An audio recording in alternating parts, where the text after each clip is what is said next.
Welcome to Something Rhymes with Purple.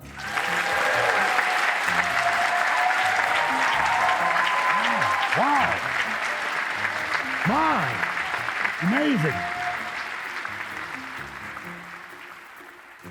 I'm Gyles Brandreth, and with me is my friend Susie Dent, the world's leading lexicographer, and we're speaking to you. This podcast is coming from the stage of the Cadogan Hall in London. Yes. Off Sloane Square. Yes. It's a beautiful hall. Once upon a time, I think it was a Christian Science church. Okay. Then it was acquired by Mohammed Fayed. Do you remember him? Yeah, Harrods. Fellow who owned Harrods. Yep. He wanted to have it as a home.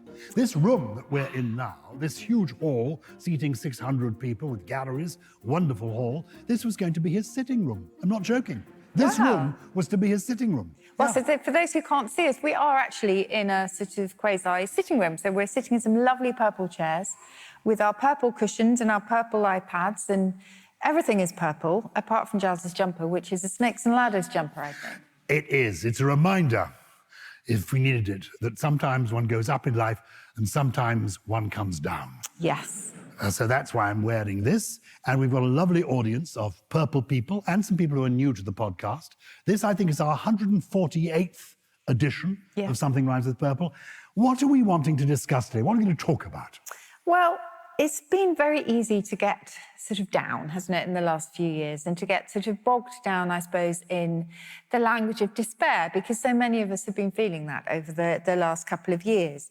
And actually, if you look in a dictionary, English reflects that a lot of the time. So dictionaries love to be negative, reflecting, of course, the fact that we love to be negative. So they are full of words that are sort of quite bad and sad and dwell on the seamy side of life, if you like. But today, we're going to buck the trend and we're going to talk about words for happiness and positivity, because we thought that was a good theme for the year to come. So we're going to accentuate the positive. We are.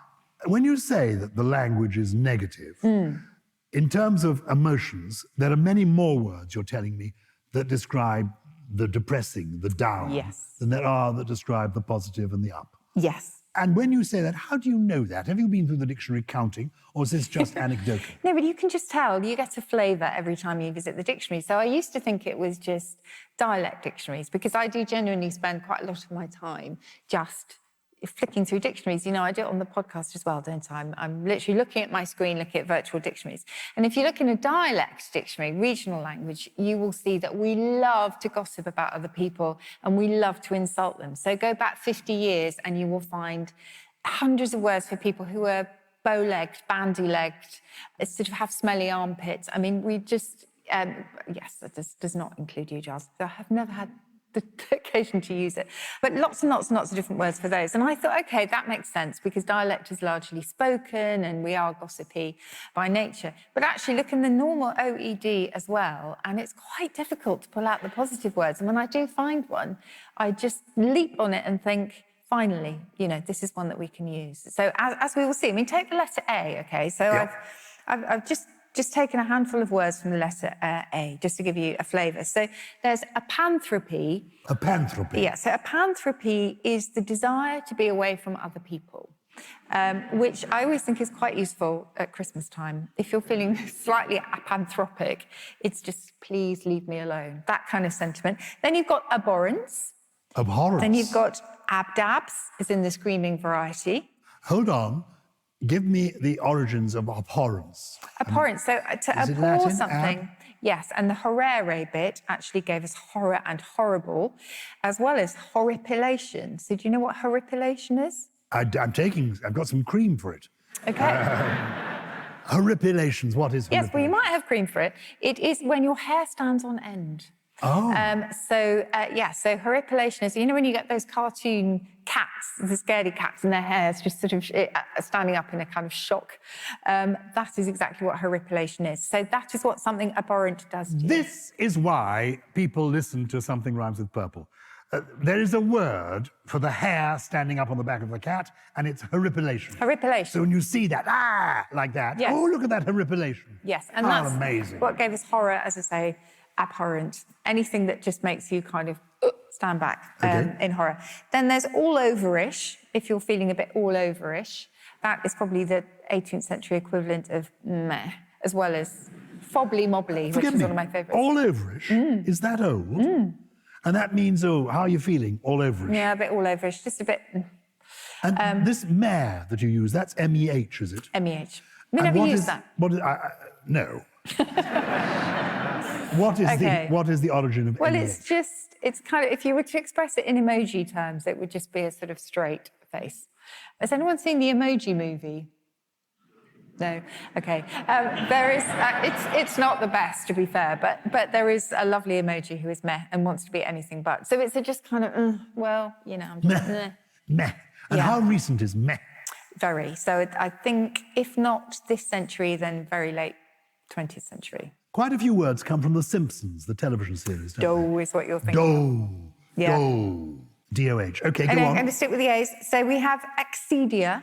Who? So excedia is, it goes back to the Greek for without and then care, without care or concern. So that means it's not really so much carelessness in the sense of you are not taking consideration of other people's feelings, but it just means total kind of apathy and unwillingness to do anything. And that, of course, was seen as being quite sinful because you were doing absolutely nothing for yourself or for society. And there was one ascetic, the people who just sort of lived very kind of pared down lives, ascetic. I would say ascetic. Ascetic. Ascetic. Is that A-S-C-E? Yes, acetic acid. I should know this. That's vinegar, isn't it?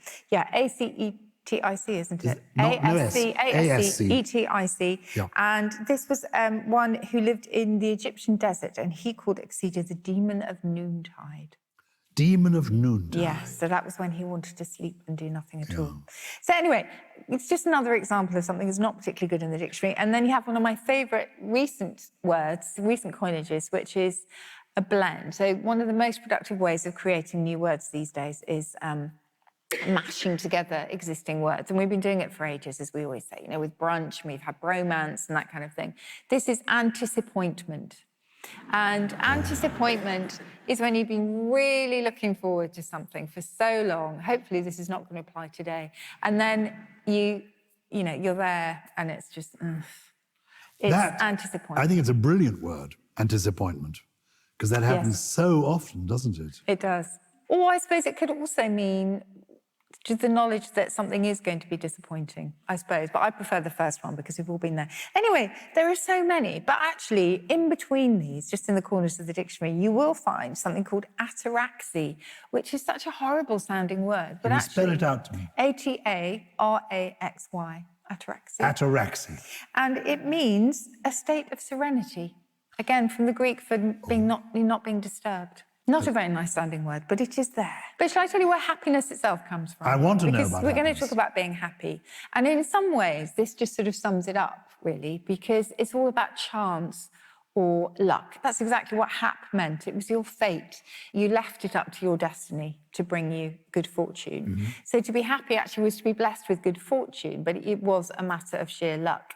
And that hap survives in perhaps meaning by good fortune, or by fortune, in other words, what will come will come. And also hapless. If you are hapless, you have bad luck and so are a bit clumsy with it. Very good.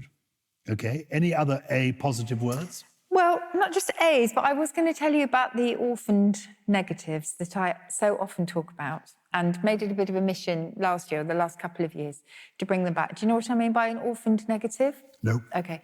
So this is the thing about being a lexicographer. Lexicographer itself is such an unsexy, unappetizing word, isn't it? Lexicographer. It's very hard to say.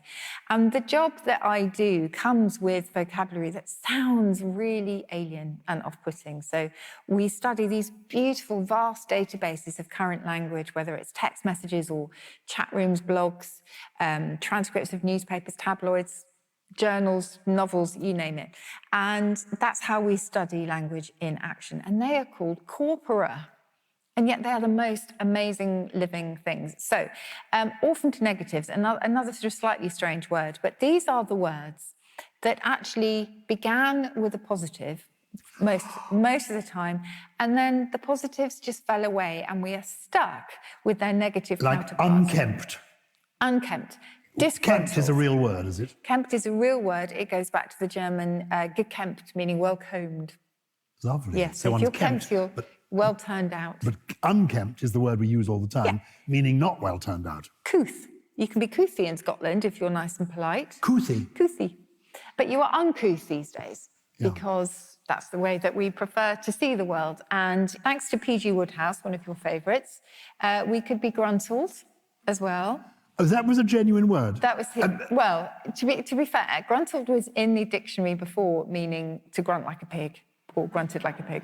Ah. But he introduced it. He said, I can't remember which book it was, but he said he was, if not disgruntled, he was on the way to being gruntled or something like that. So he was the first to give it to us. Lovely. Yeah, which is lovely. And then you could be wieldy, you could be pecunious, you could be full of gorm as well. Full of not gormless.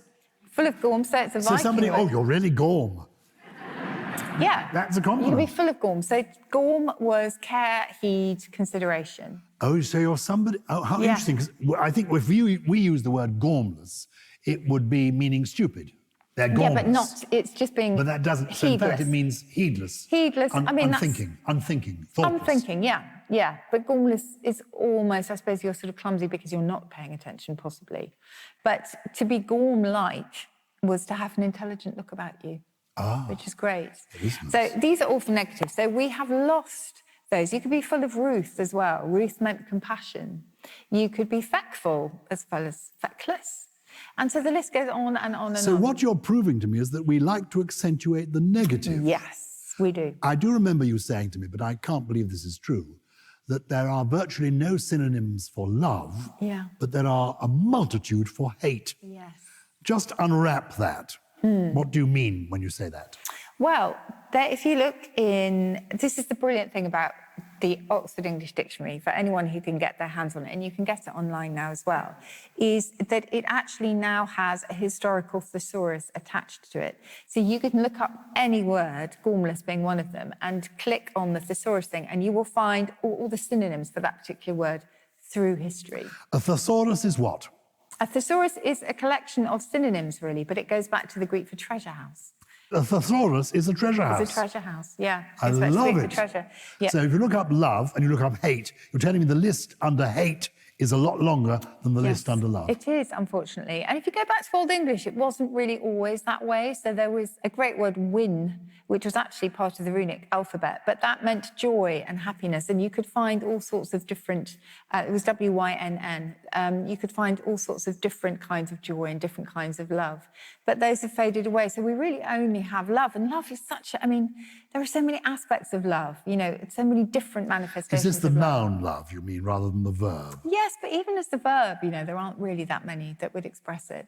No, you're right. It's interesting, isn't it? And because I think... I love you is different from I like you, or I fancy you, or I respect you, or, I'm seeing what you say. Yeah. Whereas I hate you, you can do it all sorts. I hate you, I loathe you, I despise you. Oh, I'm warming to this. Just go to Shakespeare. Yeah. And insults, talking of Shakespeare, I mean, you can find the best insults, which quite often I tend to on my Twitter feed, if anybody has ever looked, because they are just amazing, the insults in the dictionary. But it's really hard. I mean, as you will know, we've done 148 of these podcasts, and the words that I always come back to, because they're such rare delights in our dictionary, are words like respair, which I talk about all the time. Respair. Respair, the opposite of despair, which is fresh hope, and a recovery from despair. That's one of them. And confelicity, which is the opposite in a way of schadenfreude. Schadenfreude is pleasure in someone else's unhappiness or pain. Confelicity is joy in other people's happiness. Felicity does mean happiness, doesn't it? Yeah. Because Felix, as in Felix, people often call their cats Felix. And there was a famous cartoon cat called Felix. Felix is Latin for happy. Yeah. So felicity is basically happiness. It is. So it's often used as a girl's name, Felicity, and that simply means joy, happiness. Exactly. And the con bit means with. Lovely. Well, I've been in pursuit of happiness in a professional way for some years. And I went, about 20 years ago, I went to see a wonderful psychiatrist called Dr. Anthony Clare. Yes. He used to do a radio program called In the Psychiatrist's Chair. Yeah. And I went to see him to talk about happiness, who gets to be happy, how and why. And together, he and I sort of evolved the 7 secrets of happiness. And I might drip some of those into our conversation What's today. number one? What is Well, number one? yeah, I'll give you number one. What's interesting, though, is what is happiness? What to you is happiness? And a lot of people, I think, confuse happiness with ecstasy. I mean, happiness, I think, is that mellow sense of being at ease, that things are right. But sometimes people confuse it with ecstasy, a high, you know, that you can get maybe from drinking or from something exciting happening. I think that's, after every high, there can be a low. What is the origin of ecstasy as opposed to happiness? Ecstasy is a Greek word, really, and it just meant exactly, it did actually mean rapture, so very much the same thing. Yeah. Whereas as happy, as I say, was much more about chance or fortune. Well, happiness is important because the research shows that happy people tend to live 7 to 10 years longer than unhappy people. So it's worth pursuing happiness. Though interestingly, it is a fairly modern idea, the idea of being happy. We all now expect to be happy all the time, you know, as of right. Whereas in ancient times, people didn't. If you look at the book of Psalms, people were told that life was a vale of tears. People of my grandparents' generation, certainly their grandparents' generation, they assumed that happiness was for the next world. That's why it's called heaven. What's the origin of heaven? Heaven is, gosh, that's a really good question. I don't know where heaven comes. I'm going to have to look up in the dictionary. Obviously, you're not planning to go there. No, I went to a convent. Please don't tell the nuns that I don't know the etymology of heaven. It's just not good. Just leave it with me while I Okay, figure I'll it leave out. it with Rome. But people used to think that the grave was the way to lead you to heaven. Paradise, it wasn't for this world. Life was a vale of tears. And then I think with the coming of the American Constitution and the idea of life, liberty, and the pursuit of happiness being the right of every American, it became the idea that we could all have access to this thing called happiness. Yes, so I know where hell comes from, by the way. Where does hell come Hell from? comes from a really old word meaning to cover or conceal. So the idea has always been that it's kind of underground and it's covered. So clearly that's where I've been expecting to go. And I don't know the etymology of heaven. But yeah, anyway, I'm going to look it up. You carry on looking for heaven while I go on explaining about this. So I went to see Anthony Clare, and he put me in the psychiatrist's chair. And the first thing we began talking about was my parents, because I said to him, now explain this to me, Dr. Clare. My father had recently died. And I think that was one of the reasons that I was interested in having this conversation about happiness, because I was feeling low, understandably, because of losing my father. And I said, tell me this, why did my parents often talk about the Second World War as the happiest time of their lives? People of their generation, I said, sometimes do. I said, because during the Second World War, my mother was young, and it was before I was born. I was born after the war, but she had my sisters who were much older than me, and they were born just before the Second World War. And they were little babies. And she lived in London. Bombs were falling. And she talked about it as the happiest time of her life. And my father, like many of your grandfathers or great-grandfathers, would have served in the Second World War, risking their lives for 6 long years. Why on earth would people of that generation talk about that time as the happiest time of their lives? You know, that's easy to explain. I said, really? Well, tell me. He said, yes. He said, your mother, yes, bombs were falling on the flat she lived in London, but there was a sense of community in London during the war. There was a sense of solidarity, of shared values, of common purpose. And that sense of community and shared values makes people very happy. So there was contentment from that. And your father, yes, the soldiers, the sailors, the airmen during the Second World War, risking their lives on a daily basis, but they were also on a daily basis being tested. And all the research shows that being tested, being challenged, is a key element to finding happiness in life. You very rarely find happy people sitting around not doing very much. An engagement with life, being tested, being challenged, is key to finding happiness. So from that, I began to realize that what we think makes us happy is not necessarily the obvious things that make us happy. So before we take our break, I'll just maybe share one of those with you, one of the 7 secrets. The first, in a way, was to be a leaf on a tree. That relates to having common values and a shared sense of community. What does it mean, being a leaf on a tree? Well, we all are unique. Every single person is unique. You're unique, I'm unique, all of us here is unique. But like every leaf on every tree is separate, unique. But a leaf off a tree, when it floats about a bit, it feels free, that's quite exciting. But quite quickly, it floats to the ground and it dies. The point is, if you're a leaf on a tree, you're attached to something that is larger than yourself and still growing. Yeah. And in a way, in a curious way, us being here with these people is part of us being a leaf on a tree. Because if you're self-employed, as we are, it's more difficult to be, and older people find it difficult to be a leaf on a tree once they become isolated. My mother, for example, when my father died, she lived alone in her flat in London. She was then retired. There was no tree for her to be a leaf on. And in fact, she brilliantly, sensibly, even though she was then in her 70s, went to live in America. She got a job in a school. She became part of a community. Brilliant. She became part of something that was growing again. It can be anything. A leaf on a tree, you can belong to a golf club. You can belong to a choir. You can belong to a group of people that, like the purple people, something that is larger than yourself and still growing. We all need to be leaves on a tree. So that's one of the 7 secrets of happiness. What's intriguing about the 7 secrets is you need all 7 of them to have happiness. One of them on its own, just being a leaf on a tree, is not sufficient of itself. You need all the others as well. And I may drip those in later. But one thing I will share with you, because it's quite amusing, is this. Because my mother was still alive and my father had died, we began talking about this. I said to Dr. Clare, what sort of people get to be happy? You know, are rich people happier than poor people? He said, no. He said, great riches does not make you particularly happy. Look at the newspapers. You'll see endless stories of that. I said, what about being beautiful? Does being beautiful make you happier than being ugly? He said, curiously, not. He said, human beings find extremes of any kind quite difficult to cope with. So very beautiful people find it quite difficult to form relationships. Marilyn Monroe, very, very beautiful, but not very, very happy. So if you are more homely looking, you're going to be happier than if you're very beautiful, which is, I must say, good news for this audience. But this will amuse you. I said, what about married people?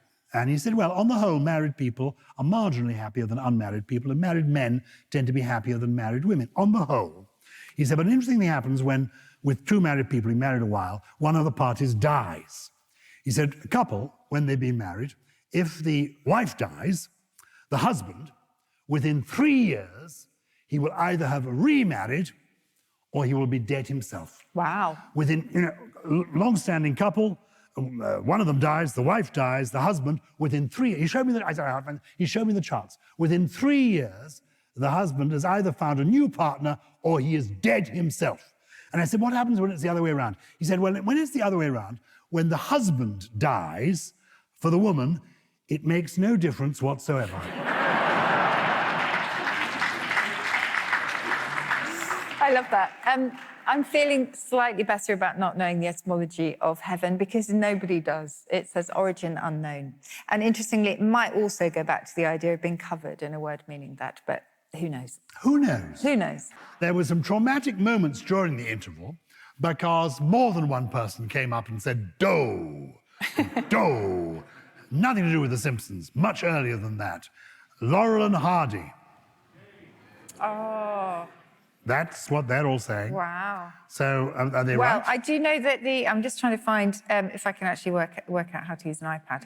I do know that The Simpsons is credited in the OED, but whether or not it's the first one, I can... If you keep talking, Gyles. But you see, not everybody knows everything. It's rather nice to find that the Oxford English Dictionary doesn't always get it right. Or actually, it may get it right because it actually has different standards from others. Well, the work goes on. That's we were talking about this the other day. It's an ongoing thing. So the word detection and the word archaeology, will go on. So, okay, I'm looking at doe. This is the musical doe. A female deer. Thank you. Oh, good. Oh, yes. Let's do, while she's looking up, should we do some group singing? That's lovely. Let's see how far we can get with that one. Does it begin with doe? Oh. Doe, a deer, a female deer, sun, far. Oh, I call myself far, a long, long way to run. Oh. Brilliant.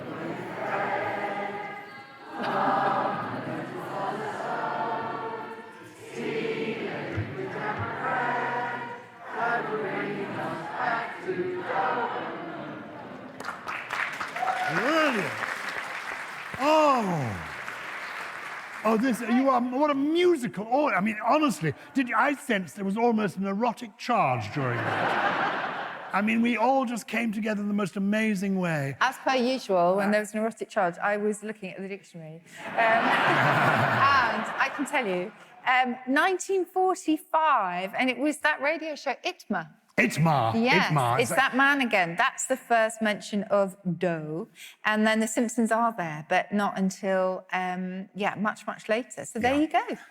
It's pronounced Itmar, not Itma. Oh, sorry. Now, the advantage of having an older person here is that I actually met Richard Murdoch, the man, one of the people who was the stars of it. Anyway, it's about that. I'm turning away from you because a very kind lady in the audience said that she couldn't quite hear. So I'm turning more towards you. So sorry about that. I was turning more towards Gyles before. I thought it was because you felt I was spitting at you. I don't well, mean to. That's true. Do you remember the German word for pretending not to notice when someone is spitting at you in conversation? There's a German word for pretending not to notice when somebody spits at you. Only the Germans would need to think of such a word. What is the word? The word is Speichelgleichmut, which means saliva stoicism. That's what I have. That's brilliant. This is why people tune into the podcast. And we've had people getting in touch with us. And what have they been writing to us about? So we have people from our audience. This is one for you, Gyles. This is from Pip Leonard. We know Susie hates flange as a word. I mean, who actually likes the word flange? Is there anybody like the word flange here? Oh, OK. There's always one. Yeah, there's 3. What is your least favourite word, Gyles? Mucus. Yeah. It's a horrid word to spell, isn't it? Because I'm never quite sure if it's 1 C or 2. One. It's 1 C. It's a very good word then for Wordle, isn't it? Mucus, M-U-C-U-S. It's a 5-letter word. In a way, I chose mucus because I don't like the idea of mucus. It's because of the association. One word that Susie introduced me to is apricity, A-P-R-I-C-I-T-Y, which is a word that describes that sensation of warmth on your back when the sun is shining on you. And I love that. We were talking about happiness earlier. That, for me, epitomizes happiness, that feeling of warmth. But apricity isn't, for me, a very warm word. It's quite a cold word. I think if you say apricity, I think it sounds beautiful. Oh, as in April. Just apricity. A lot of people wonder if it's linked to the apricot. And it might share an ancient root, but the apricot goes back to the idea of being precocious. It's linked to precocious because it ripens early. So that's where that one comes from. But I think apricity has got a beautiful sound to it. Apricity. The feeling of that is one of my favourites. The reason I don't like mucus is because the idea of mucus is rather... Yeah, it's all about the psychology. But I have, as I often say to you, I have moved on from the M word now. I can stay moist and I feel fine. Ah. Yeah. Is that the word that comes top of the list for words people don't like? Always, yes.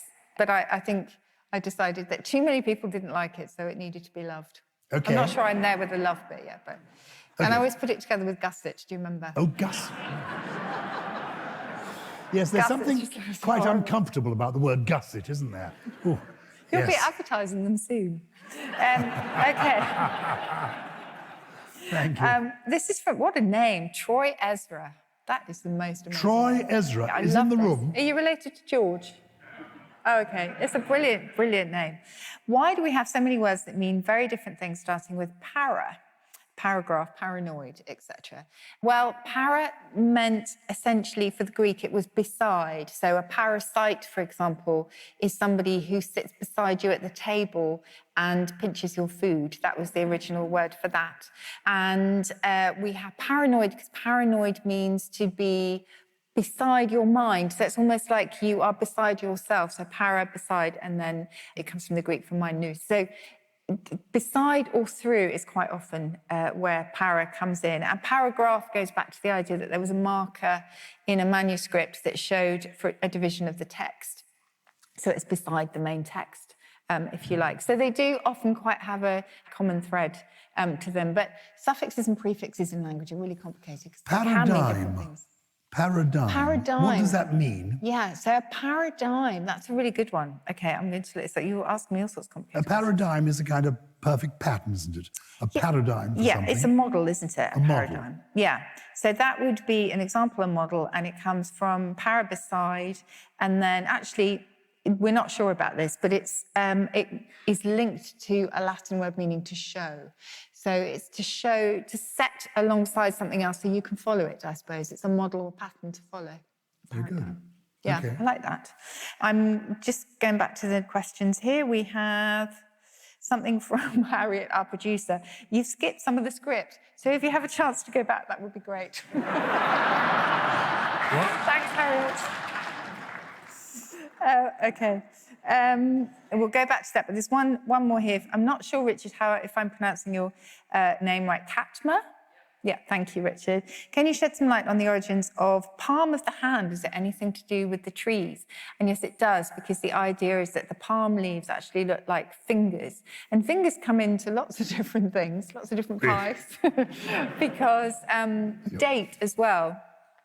Dates of the year were originally counted on the fingers, and the date that is a fruit goes back to, or it comes from a tree that has leaves like fingers. Hold on. Why aren't there 10 days in the week and 10 months in the year? Well, we used to count to 10, so that is essentially how we used to count up. So hang on, let me keep with the dates. So the fruit that is a date comes from a tree which also has leaves, certain varieties that look like fingers, and they all go back to dactylos, meaning fingers. So those are all linked as well.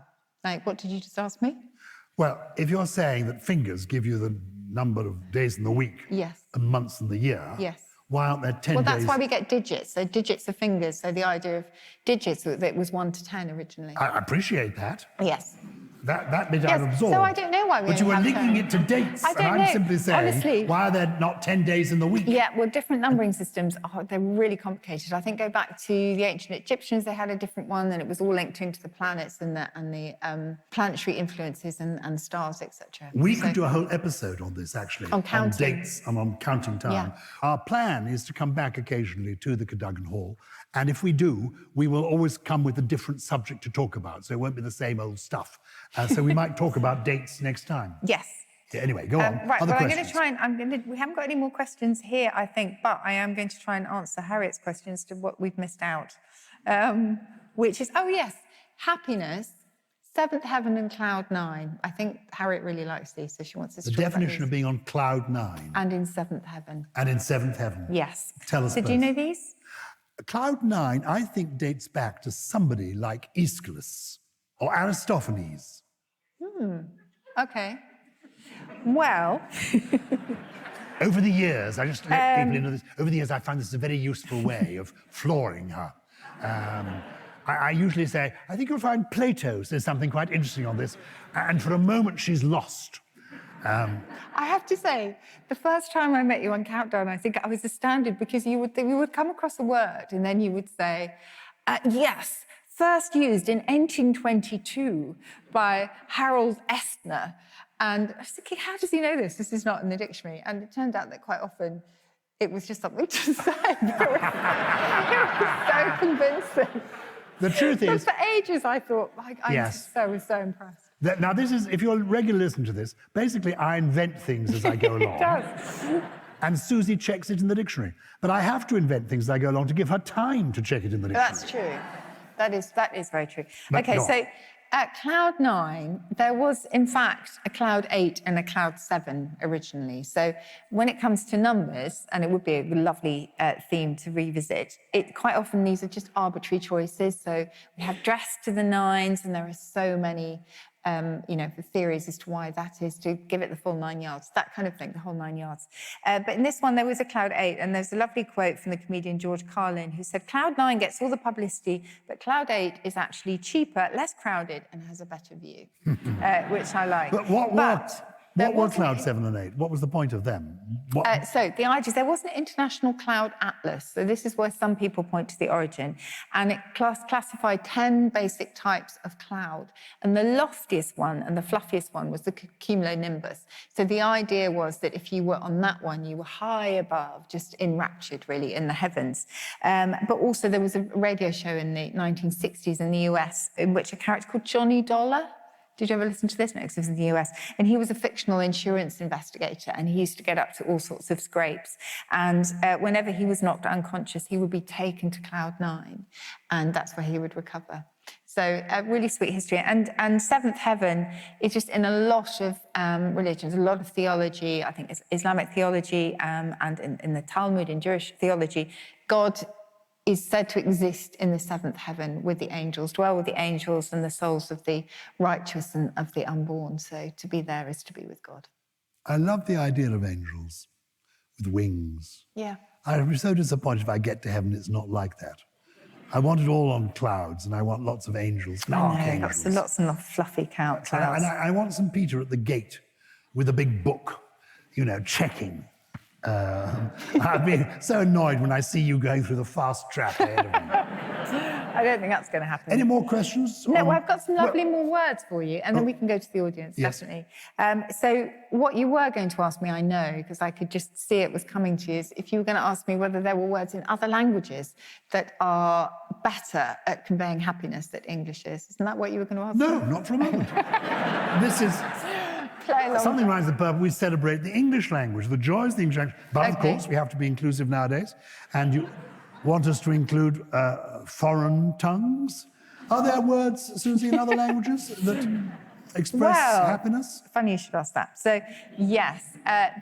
German is, as I was saying to a lady in the audience just before the interval, that was my first love. So I will always come back to German. And there's a great word in German for pleasurable pain. And I'm not talking about the kind of sadomasochistic kind. I'm just talking about if you have a really itchy mosquito bite and there is something incredibly nice about scratching it, even though you know it's going to sting like hell afterwards. And that's called Wohlweh, pleasurable pain, Wohlweh. And we don't really have a word for that. Say that again, what's the word? Wohl, W-O-H-L-W, W-E-H.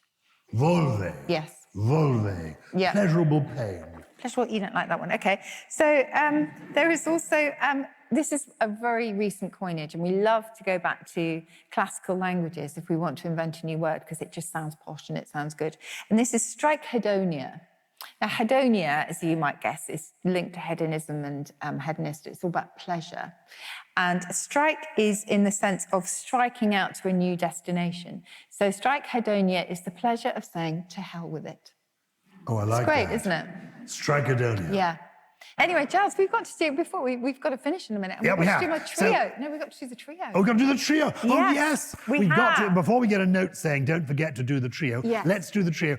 Thank you for your questions. I'm sorry we haven't had time to answer them all. We will be back at the Cadogan Hall in March, I think, and we will give more time to questions that time. Of course. We should do that. Meanwhile, if you want to send us an email, purple@somethingelse.com, we will attempt to answer your questions. Yeah, thank you for all your submissions for my trio. So at the end of the podcast, I always give a trio of words. They may not be things that you will use necessarily in everyday life, but for me, they're just they just illustrate something about the joy of words. So the first one was, what might periplus mean? How do we spell that? Periplus. Okay? Periplus. Periplus. Periplus. So this one comes from Russell Boots Taylor from Sutton.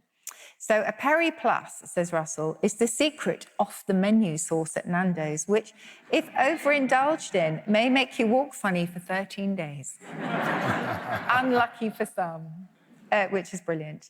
And then Fingers Singleton from Marylebone says, even more than one expected to see from a submarine, a periplus. Oh, very good. Periplus. Oh, I like that. Periscope plus. Good. Periscope plus. And then Phil Welch from Catford, a person who, through an accident of birth, has one more perineum than the norm. Which is great. Now, those are fun ones. Those are fun ones. Shall I give you mine, and then you tell us what the real one is? Yes. I think this might be the real one. Is it something to do with fairies? P-E-R-I. No. Ah. Okay. P-E-R-I to do with fairies? Yes, I thought Perry was a word for a fairy. Thank you. Thank you. Do you want to do a podcast? Because I think you could be very useful. Okay, what is the real it's what is simply periplus? An account or narrative of a circumnavigation. So a periplus is a voyage around the world. Oh, like going around the perimeter. Yes. So the next word is shiviness. So Sally Burgess from Cambridge. Shiviness is a rumoured ancient animal resident of a Scottish loch, armed with a makeshift stabbing device. Ah, the shiv. Okay. Harry E. from London. The sense of loss you feel when a series of Succession ends. It's very good. The third one is from Novak Djokovic. From his immigration hotel. To be cold whilst in hot water, i.e. out in the cold. I.e. out in the cold whilst the temp is 50 degrees and awaiting deportation. So that's shiviness. Do you want to have an idea? No, I think those were so good. Okay. This is a really strange one. I don't think any of us are likely to need to use this in everyday life, but you never know. Shiviness you will find in an old dialect dictionary, and it means the uncomfortableness of wearing new underwear. And actually, a shiv, we've also got the knife sense, but also it's a splinter. So it makes you feel like maybe they were just sort of very full of husks. Okay, and the third one, actually, I thought this might encourage some of you, and it certainly has. Dispester is in the OED, and I love this one. This is from Nathan Tovery from Newcastle. Dispester is not dat pester. I really like that one. Natalie Emden from London. Dispester is to cease giving the person opposite you on the tube the skunk eye over the top of your mask as they aren't wearing one. Oh, that's good. Yes. And this is the one which I was expecting in some ways. Jeff Smith from Manchester. To dispester is to remove bumbling ministers from office. Very good. And actually, Jeff, you are the closest on this one because dispester is simply to get rid of a pest. Very good. To dispester. Yeah, to Very dispester. good. So have we almost reached the end of the show? We have, but you have a poem, I think, to share Well, with us. what happens normally is that we end the show with 3 amazing words from Susie, and I normally read or recite a poem. And today it's really a poem in prose, because we were talking about the 7 secrets of happiness, and I only mentioned one. There are so many. Well, there are 7 of them. And indeed, I've written a little book called The 7 Secrets of Happiness, where you can find the others. And maybe in coming weeks, I might drop the odd one in for people. But anyway, the first one is, remember, to be a leaf on a tree. Yeah. The second one, incidentally, is to cultivate a passion, something you really love doing in life. And for me, words is my passion. You need to have something usually beyond your work that is your true passion in life. So cultivate a passion is one. But one of the obvious ones, actually, is simply to be happy, to live in the moment, to savor the moment. Carpe diem. What does that mean? Seize the day. Seize the day. Carpe diem. That's one of the secrets of being happy. To be happy, to live in the moment. And here's some lines from William Saroyan. Hope I'm pronouncing it correctly. He was an American playwright, mainly. And I've seen a couple of his plays. They were remarkable. I don't know why he's not better known. William Saroyan. Anyway, in one of his plays, I came across this, which for me reads like a poem. And it's about, in the essence, living in the moment. Try to learn to breathe deeply, really to taste food when you eat, and when you sleep, really to sleep. Try as much as possible to be wholly alive with all your might. And when you laugh, laugh like hell. Try to be alive. When you get angry, get good and angry. Be alive. Be alive. You'll be dead soon enough. Thank you.